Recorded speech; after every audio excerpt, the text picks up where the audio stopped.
Stay hungry, stay foolish. These four words, spoken by Steve Jobs during a now legendary commencement address, encapsulate the very spirit of the man who would go on to redefine the modern world. They are a call to action, a reminder to never be satisfied with the status quo and to always embrace the unknown with curiosity and courage. This philosophy was not just a catchy phrase for a speech, it was the driving force behind a life filled with relentless innovation and a refusal to accept limitations. It guided him from a garage in California to the grandest stages in the world, where he unveiled creations that have fundamentally altered the fabric of our daily existence, changing how we work, play, communicate, think. Imagine a world without the sleek design of an iPhone in your hand. A world where personal computers were clunky, intimidating machines reserved for experts, not everyday people. This was the landscape before Steve Jobs applied his unique vision. He saw technology not just as a tool for function, but as an extension of human creativity and expression. He believed that the most powerful devices should also be beautiful, intuitive, and a joy to use. This simple yet profound idea sparked a revolution. It transformed cold, complex circuits and code into objects of desire, weaving technology so seamlessly into our lives that it's now difficult to imagine a day without it. This essay tells the story of that revolution, but more importantly, it tells the story of the man behind it. It is a journey that explores how a restless, adopted child from a working-class family in Mountain View, California, grew up to become a global icon whose influence is felt billions of times a day, with every tap, swipe, and click. We will trace the path of a complex and often contradictory figure, a brilliant visionary who could be notoriously difficult, a Zen Buddhist who was also a master capitalist, a college dropout who built the most valuable company on earth. His story is not just about success, it's a tale of devastating failure, remarkable resilience, and ultimate triumph. We will delve into the moments that shaped him, from the early days tinkering with electronics in his father's garage to his spiritual quest in the mountains of India. We will witness the birth of Apple, the pain of his shocking ouster from the company he co-founded, and the wilderness years that followed. This is the human story behind the icon, a chronological exploration of the key events, the personal struggles, the core beliefs that allowed Steve Jobs to not only rebuild a failing company, but to truly and utterly change everything we thought we knew about technology. The central question of Steve Jobs' life is a powerful one. How did one individual manage to leave such an indelible mark on the entire human race? What was the unique combination of personality, circumstance, vision that enabled him to repeatedly anticipate the future and deliver it into the hands of millions? We begin not at the end, with the global empire of Apple, but at the very beginning, with a vulnerable infant given up for adoption. His story starts with a foundational promise made by his adoptive parents, Paul and Clara Jobs, that their son would go to college. A promise that would ironically lead him to drop out, yet find the very inspiration that would define his future work. We will follow him through his formative years in the burgeoning heart of what would become Silicon Valley. Here, surrounded by the engineers' dreamers, a young Steve Jobs began to connect the dots between craftsmanship, learned from his father, and the limitless potential of electronics. This is a human story, filled with the same uncertainties, passions, and heartbreaks that define any life. It's the story of a deep friendship with a technical wizard named Steve Wozniak, a partnership that fused visionary marketing with engineering genius. It's a story of searching for meaning, which led him from the corporate halls of Atari to the spiritual ashrams of India, collecting experiences that seemed disparate at the time, but would later converge in his unique approach to product design. We will see how a calligraphy class, taken on a whim after dropping out of college, planted the seeds for the beautiful typography that would make the Macintosh so revolutionary. The stakes were always incredibly high, not just for Jobs personally, but for the future of personal technology. In the early days, it was a battle against corporate giants like IBM, a fight to convince the world that a computer could be a bicycle for the mind. Later, after being cast out from his own creation, the stakes became even more personal. It was a battle for redemption, a fight to prove that his vision was right all along. This chronological account promises to take you step by step through that incredible saga. From a humble garage to global greatness, showing how each chapter of his life built upon the last. The story of Steve Jobs does not begin with a blueprint for a computer, but with a deeply personal and formative event, his birth and subsequent adoption. He was born on February 24, 1955, in San Francisco, to two young unmarried graduate students, Joanne Schiebel and Abdul Fattah John Jandali. Faced with immense pressure, they made the difficult decision to place their son for adoption. That single act of abandonment would echo throughout Jobs' life. It quietly fueled a relentless drive to prove his worth and to create products people would never want to let go of.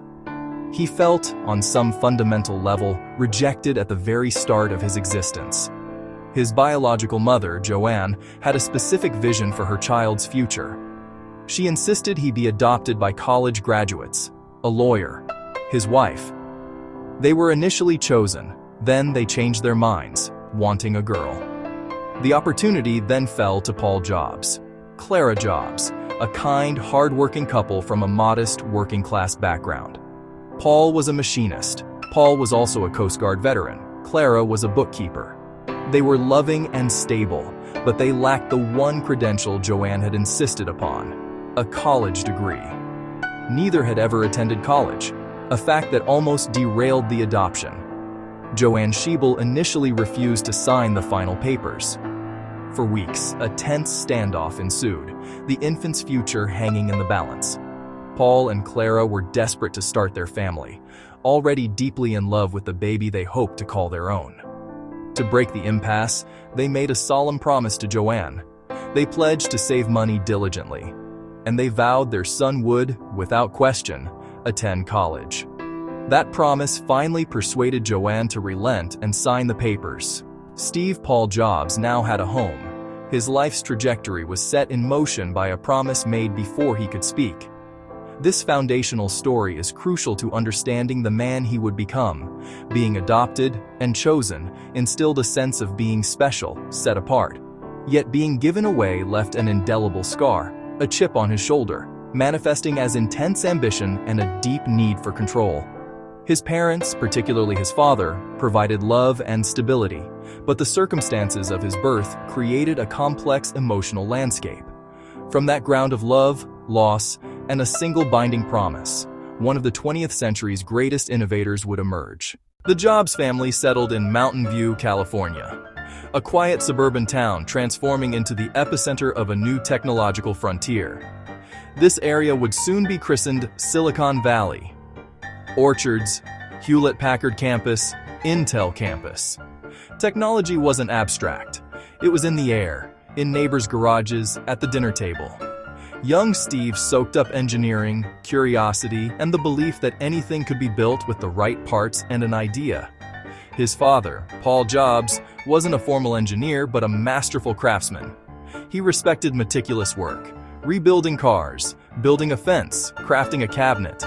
The family garage became Steve's first classroom. Paul taught detail and precision, deconstructing and reconstructing complex objects, radios, automobiles. Lessons were about how things were made, not just how they worked. Paul insisted craftsmanship extend to parts hidden from view, a principle later core to Jobs' design philosophy. One profound lesson: the elegance of the unseen. Building the fence, Paul told Steve to make the back as beautiful as the front. When a young Steve asked why, since nobody would ever see it, his father's response was simple, yet powerful: "But you will know." That idea, quality and integrity in every hidden detail, lodged in Jobs' psyche. It translated into Apple design, the internal circuit layout, the external casing. His upbringing gave him a unique combo of skills. Surrounded by Silicon Valley's high-tech world, his foundation was rooted in the hands-on, mechanical, and aesthetic world of his father's garage. He learned to fuse form and function. A great product wasn't just what it did, but about how it was built, how it felt, and the care poured into it. The garage was more than car storage. It was a sanctuary where his obsession with perfection and elegant design was planted and nurtured. As Steve progressed through his school years, his intelligence was obvious, but so was his rebellious and anti-authoritarian streak. He was often bored in the classroom, preferring to challenge his teachers and engage in elaborate pranks rather than follow the prescribed curriculum. His parents, recognizing his intellectual curiosity, defended his often unruly behavior, insisting that the school was failing to keep him challenged. This rebellious nature would define his personality, making him a difficult student, but also someone who refused to accept the world as it was presented to him. His journey led him to Homestead High School in Cupertino, where a fateful introduction changed everything. That student was Stephen Wozniak, a quiet and brilliant electronics prodigy. Wozniak could design complex circuits on paper from memory. While Jobs was a talker, a dreamer, and a hustler, Wozniak was the pure creator, focused on elegant engineering. A mutual friend introduced them in 1971. The connection was immediate. Wozniak had the technical genius to build anything, and Jobs had the vision to see what it could become. Their early collaborations were about mischief and fun, centered on their most famous early project, the Blue Box. The Blue Box mimicked the tones used by AT&T's switching networks, allowing free, long-distance calls.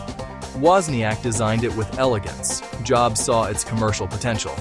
They built and sold around 100 to fellow students, turning a technical prank into a small, profitable business. The experience taught them that engineering plus marketing was powerful. It was their first taste of creating a product and bringing it to market. The Blue Box adventure was more than a prank. It was the genesis of Apple. It proved they could take on a giant like AT&T and win. It solidified their partnership and laid the groundwork for the garage enterprise that became Apple. True to the promise his parents had made years earlier, Steve Jobs enrolled at Reed College in Portland, Oregon in the fall of 1972. Reed was a prestigious and expensive liberal arts school, free-spirited, intellectual, countercultural. It seemed like the perfect fit for a bright but unconventional young man like Jobs. However, the structured academic environment quickly clashed with his restless and independent nature. He found himself uninterested in the required courses. He could not justify the immense financial burden on his working-class parents. He saw their life savings being spent on an education he felt held no practical value. After just one semester, Jobs made the difficult decision to drop out. He told his parents he didn't want to waste their money on an education he didn't believe in. But leaving formal enrollment didn't mean leaving learning. He stayed on campus. For the next 18 months, he was a drop-in student, sleeping on the floors of friends' dorm rooms, returning Coke bottles for food money, getting free weekly meals at the local Hare Krishna temple. Freed from prescribed courses, he explored only what truly captivated him. One class he audited would change everything: calligraphy. Reed had the best calligraphy instruction in the country. He was fascinated by posters. He was fascinated by labels. He learned about serif typefaces, sans serif typefaces, varying the space between letter pairs, kerning, and what makes great typography beautiful. At the time, it seemed completely impractical. It was art for art's sake, driven by curiosity and a taste for elegant design. Years later, the value of that detour became clear. Designing the first Macintosh, Jobs remembered that calligraphy class. He insisted the Mac use beautiful, proportionally spaced fonts.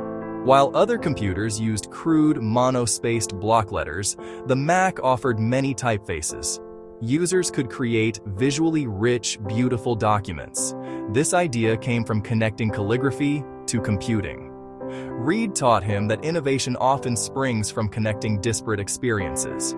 And sometimes the best destinations are on unexpected detours. After his unconventional educational experience at Reed College, Steve Jobs returned to his parents' home in California in 1974. He was a young man brimming with esoteric ideas and spiritual curiosity. He lacked a clear direction for his future. He needed a job, not just for the money, but as a means to an end. His ultimate goal was to save enough to fund a spiritual pilgrimage to India. He scanned the classifieds, and one name immediately jumped out at him: Atari. the pioneering video game company, was at the forefront of the digital entertainment revolution. For Jobs, it represented the most exciting place to be in the nascent world of Silicon Valley. His job interview at Atari was as unconventional as he was. He walked into the lobby, long-haired, bearded, dressed in his usual nonconformist attire, and simply refused to leave until he was given a job.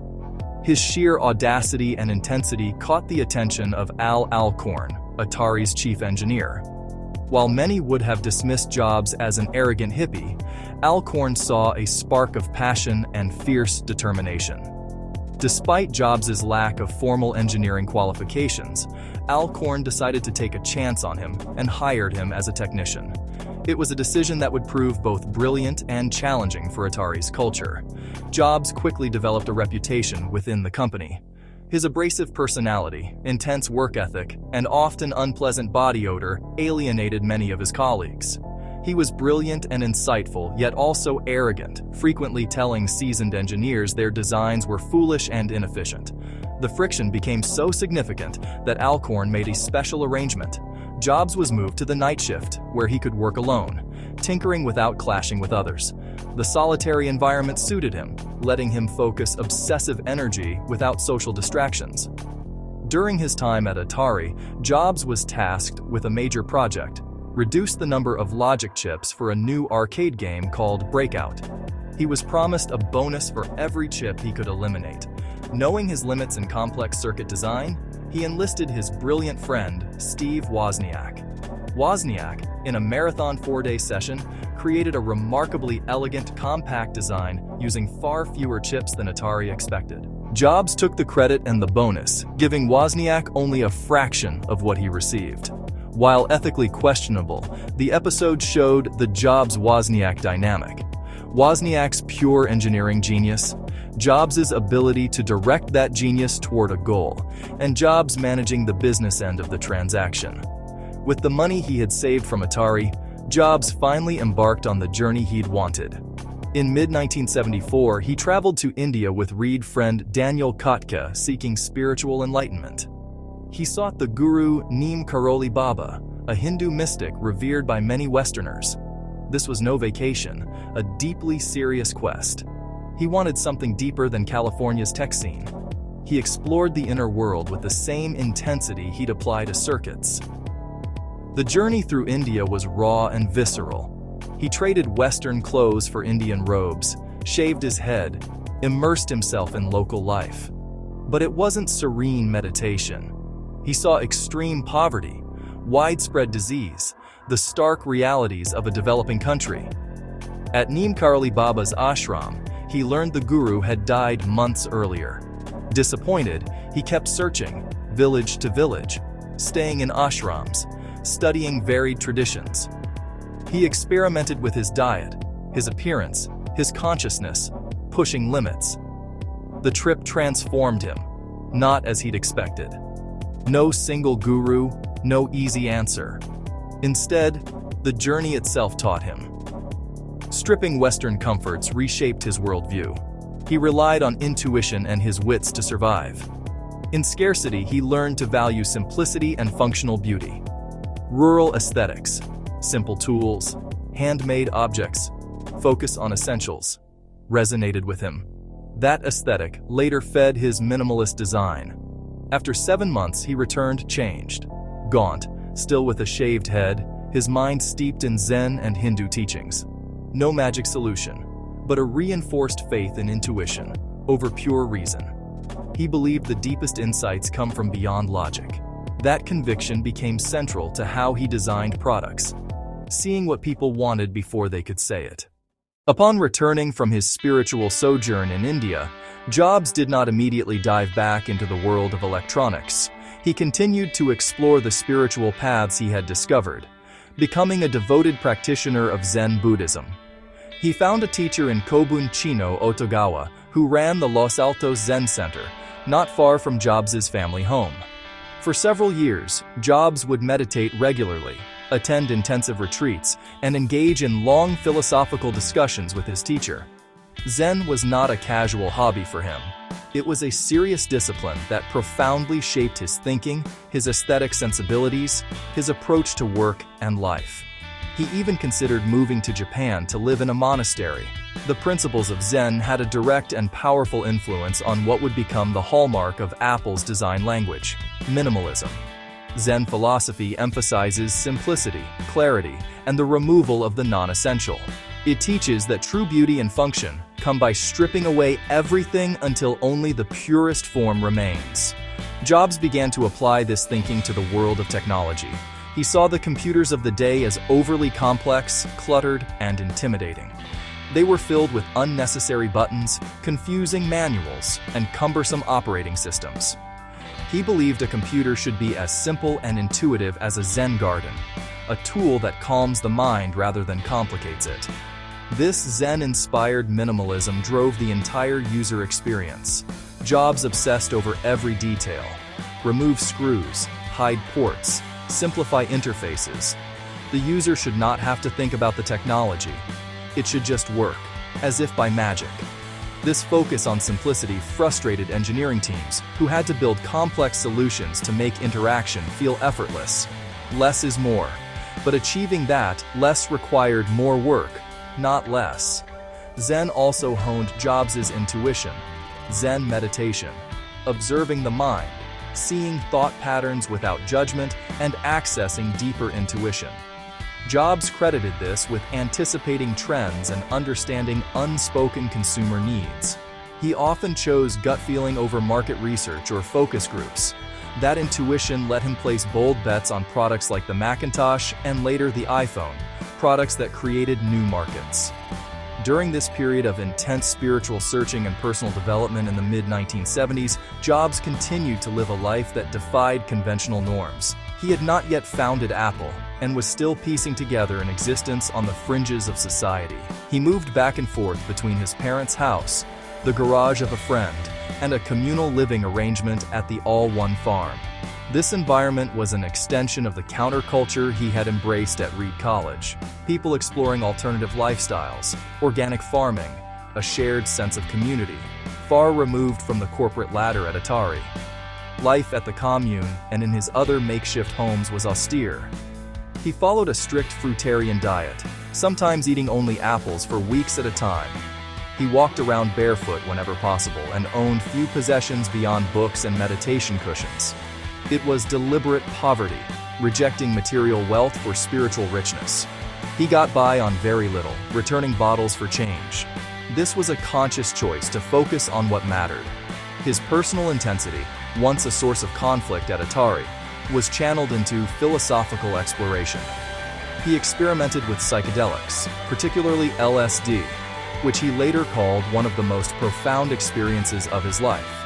For Jobs, they were tools to unlock different modes of perception, to see underlying connections and patterns. He felt this reinforced the cosmic perspective from his trip to India. The trip to India, the Zen practice, the communal living, the psychedelic experiences were all crucial in forging the person who would co-found Apple. These disparate threads were slowly weaving together. As Steve Jobs' period of intense spiritual exploration began to mature, his interest in technology started to re-emerge. He had not abandoned electronics. He now saw it through a new lens. His friendship with Steve Wozniak remained constant. He became a regular at the Homebrew Computer Club. The group met in a garage in Menlo Park. They would trade parts. They would share schematics. They would show off their latest creations. It was the epicenter of the personal computer revolution, a hotbed of innovation. Wozniak was a star at the club. Designing computer circuits was for him an art form. In 1975, he had a breakthrough. He designed a computer board that was a marvel of engineering. It was a complete personal computer on a single circuit board. It could connect to a keyboard. It could connect to a standard television monitor. Unlike clunky hobby machines with lights and switches, Wozniak's allowed you to type and see characters on a screen. It was a revolutionary leap. He'd built it for friends and meant to give the schematics away. He loved sharing and pure engineering. But when he showed it to Jobs, new possibilities lit up. Jobs saw more than a hobbyist circuit board. He saw a product. He saw the potential to sell fully assembled boards to people who couldn't build one. Their vision and genius converged into a business idea. This was the spark that would ignite Apple. Jobs persuaded his reluctant friend to start a company. They could build boards themselves and sell them for profit. Woz built the technology. Jobs saw the commercial future. The years of searching and struggle were over. Jobs had connected the dots. Craftsmanship from his father, marketing instincts from the Blue Box days, minimalist philosophy from his spiritual quests. He was ready to build something. The idea that had sparked in Steve Jobs' mind upon seeing Wozniak's brilliant computer board quickly grew into an all-consuming mission. He was convinced they were on the verge of something monumental, a device that could take computing out of the hands of corporations and put it into the homes of everyday people. Wozniak was hesitant. He loved his job at Hewlett-Packard and preferred sharing designs with hobbyists. Starting a company felt risky. Jobs was relentless, persuading Wozniak they could change the world and make some money too. They needed a name. Jobs, fresh from a visit to the All-One Farm commune and on a fruitarian diet, suggested Apple Computer. The name was simple, friendly, approachable. It contrasted with names like International Business Machines. It also put them ahead of Atari in the phone book. With the name decided, they founded Apple Computer on April 1, 1976. Founders: Steve Jobs, Steve Wozniak, Ron Wayne. Ron Wayne was an older colleague from Atari, brought in for business guidance.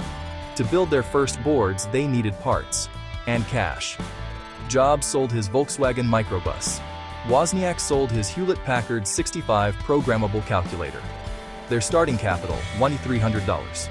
Their first headquarters, the Jobs family garage in Los Altos, California. The garage choice was born of necessity and became a Silicon Valley symbol. It symbolized that a world-changing company could start from humble beginnings fueled by passion, ingenuity, and a powerful idea. Wozniak refined the circuit board at his apartment. The garage served as the assembly line, the business office, and the nerve center.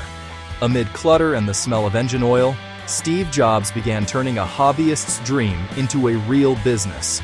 With their fledgling company established and a small amount of capital secured, Jobs and Wozniak's first goal was to sell their creation, the Apple I.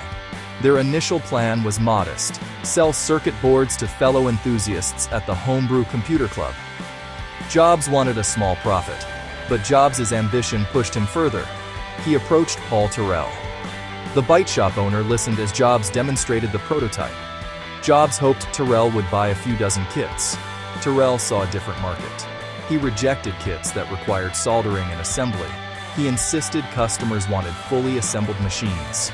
Then he made a bold offer: 50 assembled computers, $500 each, $25,000 total. It was a make-or-break order. They had the order, but no cash for parts. Jobs took the purchase order to Kramer Electronics. He persuaded them to extend 30-day credit for components. It was a huge gamble. Failure would mean debt and collapse. Jobs, Wozniak, and friends and family worked day and night in the garage, soldering, assembling, testing each board by hand. After weeks, they completed and delivered 50 Apple I units to the bite shop. The Apple I was still just a motherboard. Customers had to provide keyboard, power supply, monitor, and build a case, often out of wood. Still, it proved a market existed. The garage produced its first commercial success. While the Apple I was a crucial first step that proved a market existed, Steve Jobs knew it was not the product that would change the world. It was still a machine for hobbyists, requiring technical knowledge to become fully functional. Jobs envisioned something far more ambitious: a complete, all-in-one personal computer that was user-friendly, beautifully designed, ready to use right out of the box. He wanted to create a consumer appliance, something that could be sold in department stores and used by ordinary people, not just engineers. This vision would become the Apple II, the product that would truly launch the personal computer revolution and transform Apple from a garage startup into a major corporation. The design of the Apple II was driven by the complementary genius of both founders. Steve Wozniak performed another feat of engineering brilliance, creating a design that was not only powerful but also incredibly elegant and efficient. It featured integrated color graphics and sound capabilities, all while using fewer chips than competing machines. He also designed a clever and inexpensive floppy disk drive system that made storing data fast and retrieving data easy. Wozniak's engineering made the Apple II a technical marvel, a powerful tool for anyone who wanted to learn programming or run sophisticated software. While Wozniak focused on the internal architecture, Jobs obsessed over the external experience. He insisted that the Apple II not be another intimidating metal box. He hired a designer to create a sleek, lightweight, and friendly-looking plastic case. This was a radical departure from the industrial aesthetic of every other computer on the market. Jobs wanted a silent machine, so he demanded that it have no internal fan, a decision that forced Wozniak to develop an ingenious power supply that produced less heat. Every detail, from the feel of the keyboard to the simplicity of setting it up, was scrutinized by Jobs to ensure the machine was approachable and non-threatening to the average consumer. Launched in 1977, the Apple II was an immediate and massive success. It was the first personal computer that a family or a small business owner could buy, take home, plug in, and start using. The release of the VisiCalc spreadsheet program, the first killer app, made the Apple II an indispensable business tool, driving sales into the stratosphere. The Apple II became the definitive computer of its era, selling millions of units and establishing the blueprint for the personal computer for the next decade. It was the physical embodiment of the Apple philosophy. Powerful technology wrapped in a simple, elegant, and human-centered design. The runaway success of the Apple II changed everything. The company rapidly outgrew the Jobs family garage, moving into a proper office in Cupertino. The freewheeling hobbyist culture of the early days began to give way to the structure and demands of a fast-growing corporation. Money was pouring in, and with it came the need for professional management and a more formal organization. To help guide this explosive growth, Apple brought in Mike Markkula, a seasoned marketing executive from Intel, who had retired as a millionaire in his 30s. Markkula provided crucial business expertise and invested his own money, becoming an essential third partner alongside Jobs and Wozniak. Markkula helped draft the company's first business plan and secured venture capital funding, putting Apple on a firm financial footing. He instilled a professional marketing philosophy, emphasizing that Apple was not just selling a product, but a brand and a user experience. He understood, as Jobs did, the importance of connecting with customers on an emotional level. Under his guidance, Apple developed its iconic rainbow-colored logo, a symbol of the Apple II's color graphics capabilities and the company's friendly, humanistic approach to technology. The company was no longer just two guys in a garage. It was becoming a real, professionally managed business with a clear identity. By 1980, Apple was ready for its next major step, becoming a publicly traded company. The initial public offering on December 12, 1980, was a monumental event. The company's value soared, instantly creating more millionaires, over 300 of them, than any company in history at that point. At just 25 years old, Steve Jobs' personal net worth skyrocketed to over $200 million. The young man who had been returning Coke bottles for cash just a few years earlier was now fabulously wealthy and the public face of the personal computer revolution. The success was staggering, but it also brought a new set of immense pressures. The transition from a rebellious startup to a major public corporation was fraught with tension.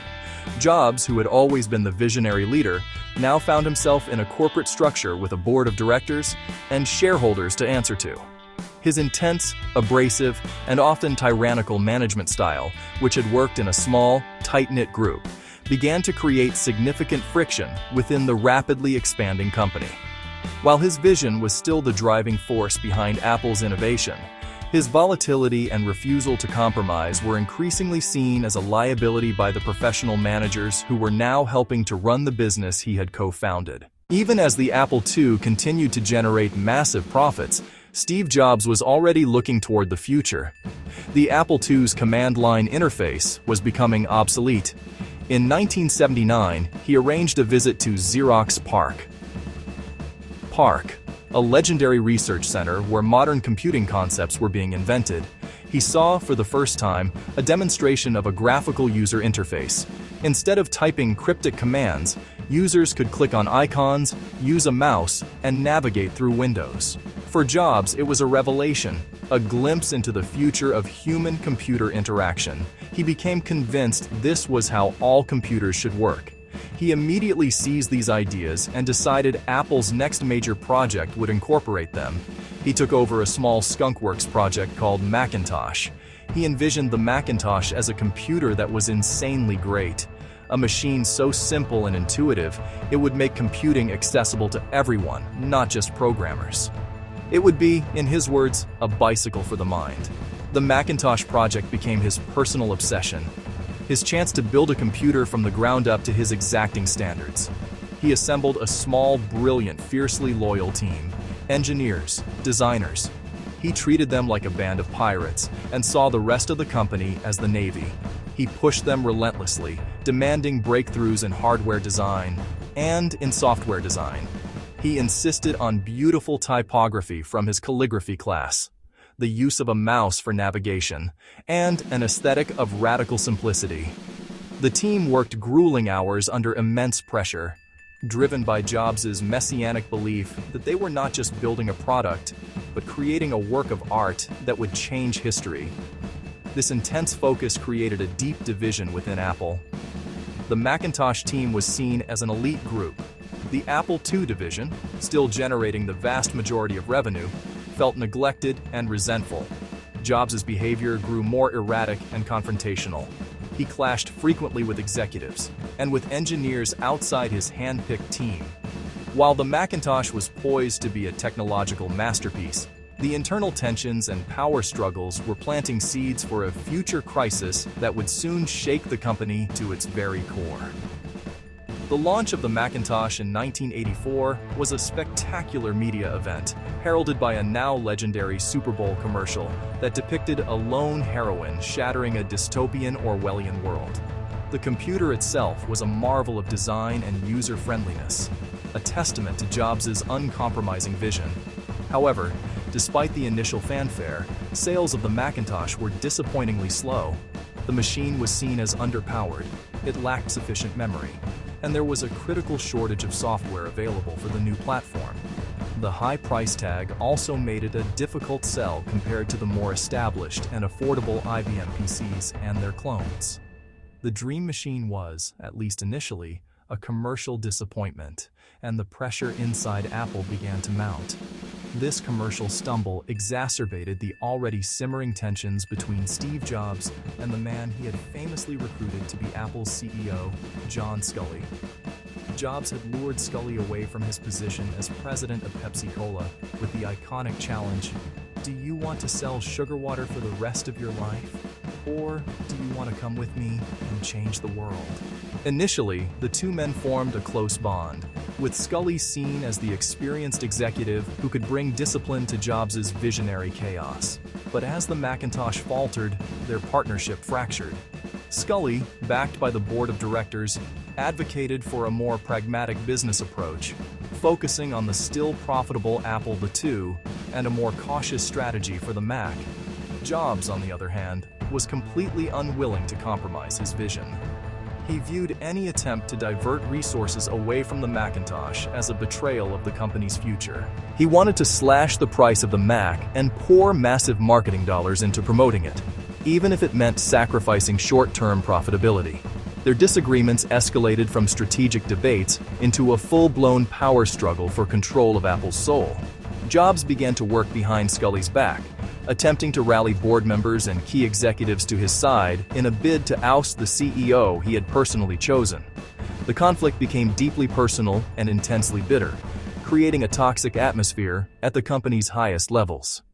The confrontation came to a head in the spring of 1985. Sculley discovered Jobs' plan to stage a boardroom coup and decided to confront him directly. He presented his case to Apple's board of directors, framing the issue as a choice between his stable, professional management and Jobs' volatile and fiscally irresponsible leadership. The board, which included co-founder Mike Markkula, was forced to choose. Weary of Jobs' disruptive behavior and worried about the company's financial performance, they made a painful decision. They sided with John Sculley. Steve Jobs, the charismatic co-founder and visionary heart of Apple, was stripped of all his operational duties and effectively sidelined within the very company he created. The board's decision was a crushing blow to Steve Jobs. At just 30 years old, he found himself with a title, chairman of the board, but with no power, no team, and no influence over the products or the direction of the company he considered his life's work. He was an outcast in his own kingdom, forced to wander the halls of the company he had built from the ground up, now a figurehead with no real purpose. For a man whose entire identity was intertwined with Apple and its mission to change the world, this rejection was not just a professional setback, it was a profound and deeply personal repudiation. He felt as though he had been publicly fired and humiliated. He later described this period as devastating. The focus of his entire adult life had been building Apple, and now he was being told he was no longer wanted or needed. The feeling of failure was immense and all-consuming. He had poured his soul into the Macintosh, and in his view, the bean counters and marketing people had taken over and were failing to properly support his creation. He felt betrayed by Sculley, whom he had once considered a close friend and partner, and by the board that he had helped to assemble. The pain of this exile was raw and public, a dramatic fall from grace for one of the most famous entrepreneurs in the world. For several months, Jobs floundered. He traveled, explored new ideas, but couldn't shake the feeling of being a failure. He even considered leaving Silicon Valley altogether, thinking his time as a tech visionary was over. He was the brilliant young prodigy who had soared to incredible heights, only to crash and burn in a spectacular fashion. The narrative that had once been about his meteoric rise was now about his dramatic fall. The public nature of his ouster made it impossible to escape the sense of shame. Everywhere he went, he was the man who had been fired from his own company, a cautionary tale of a founder whose passion had become his own undoing. After a few months of this painful limbo, Jobs realized he could not remain a powerless figurehead. He decided he had to make a clean break. In September of 1985, he officially resigned from his position as chairman of Apple. In his resignation letter, he stated his intention to start a new venture, taking a handful of key Apple employees with him. This move prompted an immediate and angry lawsuit from Apple, which feared he would use company secrets to compete against them. The final severing of ties was acrimonious and painful, but it was also a necessary step. The exile was complete. Steve Jobs was now truly on his own, forced to start over from scratch. Freed from the constraints of Apple, Jobs threw his energy and a significant portion of his fortune into his next chapter. In late 1985, he founded a new company called Next Computer. His goal: build the ultimate computer for higher education and scientific research markets. He envisioned a machine a decade ahead of its time, a powerful workstation to surpass the Macintosh. He recruited the small group of talented engineers who had resigned from Apple to join him, and together they set out to create another insanely great product. The pain of his ouster from Apple was now channeled into a burning desire to prove his detractors wrong. The Next Computer, often called the Cube, embodied Jobs' design philosophy, taken to its extreme. It was housed in a stunning, flawlessly machined 1-foot magnesium cube, painted a deep, matte black. Every detail was obsessed over: internal layout, custom optical drive. The machine ran on a sophisticated Unix-based operating system called NextStep, which featured a stunning graphical interface and powerful object-oriented programming tools that made developing software dramatically easier. From a purely technological standpoint, the Next Computer was a masterpiece, the most advanced personal computer ever created, a true work of art that showcased Jobs' uncompromising vision for the future of computing. While Jobs was pouring his soul into developing the perfect computer, he made another, seemingly unrelated investment that would have monumental consequences. In 1986, he purchased a small computer graphics division from filmmaker George Lucas for $10 million. This division was renamed Pixar. Initially, Jobs saw Pixar as a high-end hardware company, hoping to sell its powerful image rendering computers to hospitals and design firms. He had little interest in the company's small animation department, which was producing short, creative films to demonstrate the hardware's capabilities. For years, Pixar struggled to find a profitable business model, and Jobs poured millions of his own money into the company just to keep it afloat. While Next was struggling to find a market for its expensive and over-engineered computers, the small animation team at Pixar was quietly creating magic. Led by a visionary animator named John Lasseter, they were pushing the boundaries of computer-generated storytelling. Jobs began to appreciate the unique blend of art and technology that was happening at Pixar. He eventually agreed to fund the creation of a feature-length animated film, a risky and unproven venture that would eventually become Toy Story. The parallel tracks of Next and Pixar represented two different sides of Jobs, the hardware perfectionist and the budding entertainment mogul. Section 4. The Wilderness Years Pay Off. The years following his departure from Apple are often referred to as Jobs' wilderness years, but they were far from unproductive. While Next Computer struggled commercially, it was a critical learning period for him. The company never achieved the mainstream success he had hoped for. The Next Cube was too expensive for its target market, and the company bled money for years. Eventually, Jobs was forced to make a difficult but crucial business decision. He shut down the hardware division and focused solely on selling Next's innovative operating system, Next Step. This experience taught him a painful but valuable lesson in pragmatism and the importance of aligning a product with a viable market, a lesson he had failed to heed with the original Macintosh. These years in the wilderness also changed him as a manager. At Next, he was working with a smaller, more mature team. While his intensity and demand for perfection remained, he learned to be a more patient and effective leader. He was no longer the brash young man running a massive corporation. He was the CEO of a struggling startup, fighting for survival. This experience humbled him, teaching him the importance of building a great team and trusting them to do their work. The failure of Next's hardware business was a necessary ego check, forcing him to evolve from a product visionary into a more complete and resilient business leader. While Next floundered, Pixar blossomed into an astonishing success.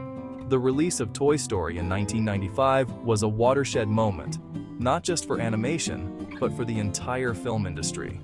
The movie was a massive critical hit and a commercial hit that validated computer-generated storytelling. Just 1 week after the film's premiere, Pixar held its initial public offering. The IPO was a spectacular success, and Jobs' majority stake in the company, which he had bought for a mere $10 million and sustained for years, was suddenly worth over $1 billion. Steve Jobs, the man who had been cast out of Apple as a failure, was now a billionaire and the celebrated head of a revolutionary new kind of movie studio. The success of Pixar did more than just restore his fortune. It restored his reputation as a visionary. He had successfully merged cutting-edge technology with creative storytelling.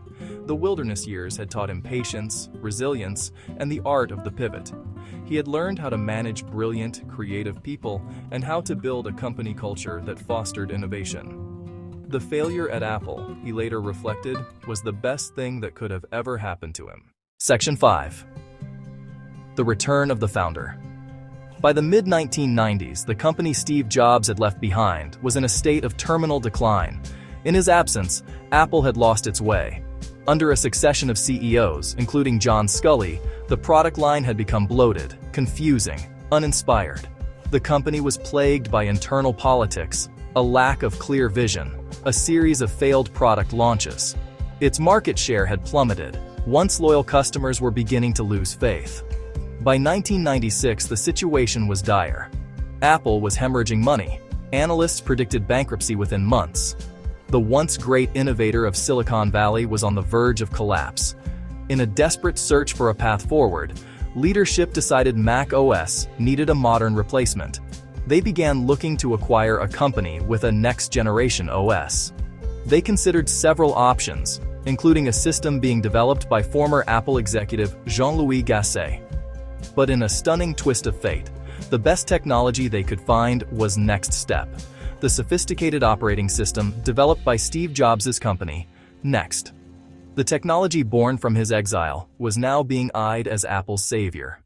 In December 1996, Apple announced it would acquire Next for $429 million. The deal was not just about technology, it was about bringing Steve Jobs back. He initially returned in an advisory role, a consultant to then CEO Gil Amelio. It quickly became clear, even to the board, that Jobs' vision and leadership were what the company desperately needed. Within months, Amelio was ousted, and in September 1997, Steve Jobs was named interim CEO of Apple. The founder had returned to a company that was a shadow of its former self, a patient on life support. Jobs' return was swift and decisive. He immediately began to slash and burn, ruthlessly simplifying the company to its core. He cut Apple's sprawling product line from dozens of models down to just 4, declaring that the company needed to focus on doing a few things exceptionally well. He killed off projects. He fired executives. He forged a new strategic partnership with arch-rival Microsoft to secure a crucial cash infusion. He launched the iconic Think Different advertising campaign, which featured no products but instead celebrated the creative rebels and celebrated the misfits of history, signaling that the soul of Apple, its innovative countercultural spirit, was back. The stage was set for one of the greatest corporate turnarounds in history. Section 1. The second act. With Steve Jobs back at the helm, Apple was reborn. The company he returned to was on the brink of death, but he immediately injected it with a clarity of purpose it had lacked for a decade. He was no longer just the passionate, petulant visionary of the 1980s. He was a seasoned leader, tempered by failure and fortified by the success of Pixar. His first major move was to revolutionize the personal computer once again. In 1998, he unveiled the iMac, a stunning, all-in-one machine housed in a translucent, candy-colored shell. It was a radical departure from the beige boxes that dominated the market. The iMac was fun, personal, incredibly easy to use. It declared, loudly and colorfully, that Apple was back and ready to innovate. The iMac was just the beginning of an unprecedented string of industry-transforming hits. In 2001, Jobs introduced the iPod, a sleek white device that put 1,000 songs in your pocket. At a time when digital music was synonymous with clunky players and illegal downloads, the iPod, paired with the iTunes software, offered an elegant and seamless experience. It didn't just dominate the market for MP3 players, it created an entirely new one and fundamentally changed the music industry forever. This was the new Apple in action, identifying a complex, messy consumer experience and replacing it with something simple, beautiful, and profoundly desirable. Jobs was applying his philosophy on a grander scale than ever before. The revolution continued with the launch of the iTunes Store in 2003, which legitimized the sale of digital music and provided the economic engine for the iPod's success. Then, in 2007, came the product that would redefine not just Apple, but the entire world. Jobs took the stage to introduce the iPhone, a device he described as 3 revolutionary products in one: a widescreen iPod with touch controls, a revolutionary mobile phone, a breakthrough internet communications device. It was a computer in your pocket, and it rendered every other smartphone on the market obsolete overnight. It was the culmination of everything he had been working towards, a truly magical fusion of technology and liberal arts. Following the iPhone's monumental success, Apple completed its ecosystem with the iPad in 2010, creating an entirely new category of device between the smartphone and the laptop. Under Jobs' leadership in this second act, Apple had transformed itself from a near-bankrupt computer company into the most valuable and influential consumer electronics company on the planet. Each product launch was a global event, a masterclass in marketing and showmanship, with Jobs as the charismatic conductor. He had not just saved Apple, he had propelled it to heights no one had ever imagined possible, proving that his vision was more powerful than ever. Section 2. The Legacy of a Madman. Tragically, as Steve Jobs reached the zenith of his career, his health began to fail. He had been diagnosed with a rare form of pancreatic cancer in 2003. For years, he fought the disease privately, with the same intensity and stubbornness. He continued to lead Apple, unveiling one revolutionary product after another. He took the stage for his final keynote in 2011, a frail figure but with his passion undimmed. On October 5, 2011, at the age of 56, Steve Jobs passed away, leaving behind a world that he had fundamentally remade in his own image. His legacy is not merely the collection of beautiful devices he created. It is the powerful idea that technology should not be cold and utilitarian, beautiful, intuitive, deeply human. He instilled in Apple a culture of perfectionism and a relentless focus on the user experience. He taught a generation of designers and engineers that the parts you cannot see are just as important as the ones you can, and that true simplicity is the ultimate sophistication. He proved that a company could be wildly successful by following a singular vision and by having the courage to say no to 1,000 things in order to focus on the few that truly matter. The story of his life is also a profound lesson in resilience. The devastating experience of being fired from Apple became the catalyst for his greatest achievements. His time in the wilderness with Next, Pixar, equipped him with the wisdom, patience, and perspective he needed to lead Apple's incredible turnaround. His journey proves that failure is not a final destination, but an opportunity for reinvention. It demonstrates that connecting experiences from different fields, calligraphy, Zen Buddhism, animation, electronics, is the very essence of creativity. He showed us that the dots only connect when you look backward. In his famous 2005 Stanford commencement speech, Jobs urged the graduates to live each day as if it were their last, to find what they love, and to never settle. He concluded with the same 4 words that had guided him since his youth, a phrase from the back cover of the Whole Earth catalog. These words serve as the perfect epitaph for a man who was part artist, part inventor, part showman, and a full-time revolutionary. His life was a testament to the power of believing you can change the world, and to the restless, curious, and daring spirit that makes it possible. Stay hungry. Stay foolish.